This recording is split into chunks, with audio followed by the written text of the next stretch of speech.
So, how does actually someone know they've got a problem with trade promotions management? What are kind of the early signs that this is kind of a looming or a mounting problem?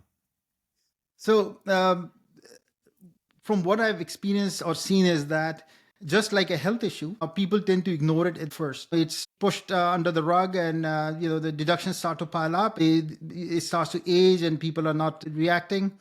And then, just like any other health issue, one day you get up in the morning and it hits you hard.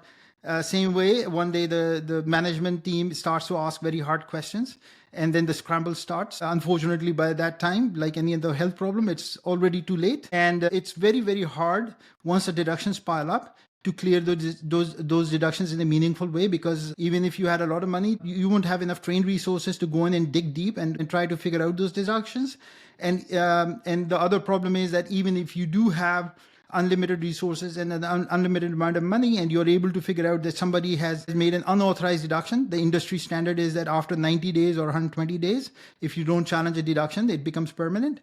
So a lot of organizations actually, once this deduction problem comes to the surface, they end up writing off millions of dollars. And the common theme I've seen, even in some big companies, is that what I mentioned very early in the conversation is nobody understands the whole picture. Try to attack bits and pieces of it, but unless it is solved from start to finish and all the different areas of this process and all the cross-functional aspect of this process is addressed together, you can never bring this process together in a meaningful way. It would not be able to give the this process will not be able to give the feedback to the management that they are looking to get. And mind you that you're talking about the second biggest line on the PM.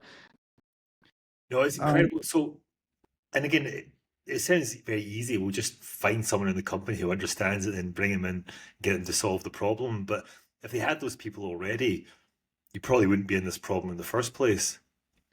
So first of all, there is no understanding of the whole process top down from the management team down.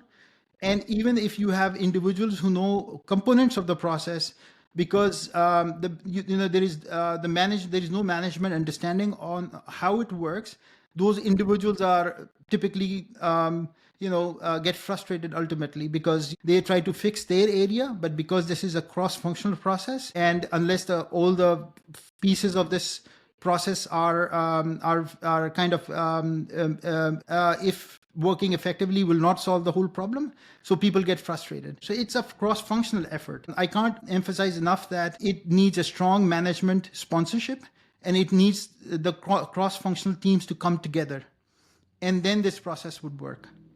And if you And and if you're putting in technology, I'm guessing quite often you're putting technology when there's already a problem, hoping that it's going to solve the problem when actually the problem's already out of control already. So a software is helpful if the company has the knowledge of how the process works and how they want the process to work for them. How do they see their needs and reporting requirements, and how they want ultimately the process to work for their company. And then they are able to give these very important directions to the software consultants, and then the process comes together. If a software consultant walks in and the company has no idea how the process works, they will install something and leave. And then once the company starts to get an understanding of how they want the process to work, it'll be too late because the software is already installed. And now the software consultant is going to ask them another, let's just say $300,000-$400,000 or $500,000 to fix the software and redo the implementation. Right. And redoing the implementation is a very painful step. I can So imagine. I can't overemphasize that the process has to run top down, and the management team needs to have a vision and be involved so that they make cross-functional process to come together for the company. And then even then with the software, you're then having to go back several years at minimum to actually try and correct the data. And that just has to be a human task. Is there any way to not require just lots of humans to fix the problem? A very good question. Actually, this is one area where you cannot go back. If you have a deduction problem, you have to write it off. I've seen companies attempting to go back and fix it. It never works.